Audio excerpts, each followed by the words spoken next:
અમદાવાદના નિકોલ વિસ્તારમાં આવેલા જે મનમોલ વિસ્તાર છે ત્યાં જે 4 માળે આવે છે ત્યાં તમે જોઈ શકો છો કે સ્થાનિક જનતા છે તે ગટરના પાણી લઈને ત્રાહિમામ પુકારી ઉઠી છે.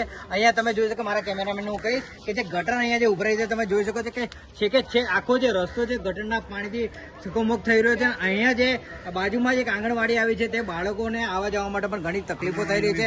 હાલ જે બાળકો છે તમે અહીંયા જે આંગણવાડી તમને બતાવીશ કે અહીંયા આંગણવાડી છે.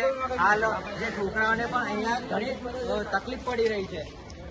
હાલ આંગણવાડી પણ આના કારણે હાલ હમણાં બંધ રાખી દે છે. જય હિન્દ, જય ભારત માતા કી. ડોક્ટર આંબેડકર આવાસમાંથી હું ગિરીશભાઈ વાઘેલા વાલ્મીકી તરીકે અહીંયા આગળ સાહેબ ઘણા વર્ષોથી અમે લોકો રહીએ છીએ. સફાઈ કામદાર છીએ, સફાઈનું કામ કરીએ છીએ સાહેબ. ઘણા વર્ષોથી અમારે અહીંયા આગળ ગટરોનો પ્રોબ્લેમ છે, રોડનો પ્રોબ્લેમ છે, પાણીનો પ્રોબ્લેમ છે, સફાઈનો પ્રોબ્લેમ છે. બધો પ્રોબ્લેમ કોઈ અમારો નિકાલ થતો નથી સાહેબ. તંત્ર આંખ આડા કાન કરી દીધા છે.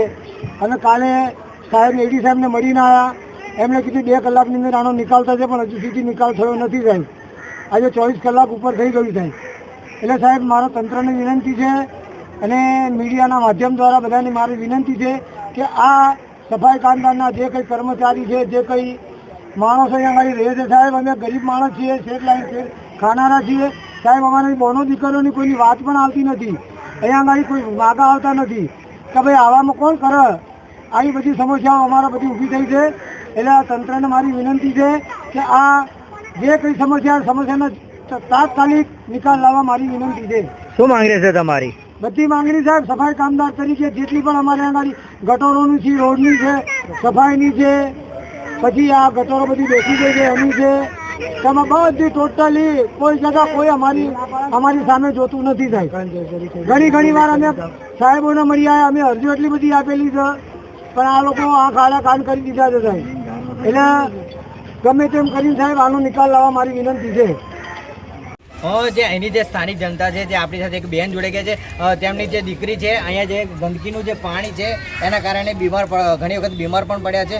હાલ એ બેન શું કહી રહ્યા છે આપણે એમની પાસે જાણીશું. બેન આપણો પરિચય. હા, મારી દીકરી છે અને 7-8 વર્ષથી અહીંયા ગાડી ગંદકીની બહુ પ્રોબ્લેમ છે, પાણીની બી પ્રોબ્લેમ છે. અહીંયા ગાડી અમે બહુ ત્રાસ વેઠીએ છીએ અહીંયા ગાડી. અને અમારા છોકરાઓને દેખો મચ્છરિયાન બધું પડ્યો, બીમાર પડી જાય. અમારા ઘર દવાના પૈસા નહીં હોતા. અમે ક્યાંથી લાવીએ? અમે સફાઈ કરી માંડ અમારા ઘરની પૂરું કરીએ છીએ. શું માંગ છે તમારી? અમારા ગટરનું સ્વચ્છતા કરાવો, પાણીની સગવડ કરાવો, અમારે પાણીનો ત્રાસ તો અમે રોજ ગંદકી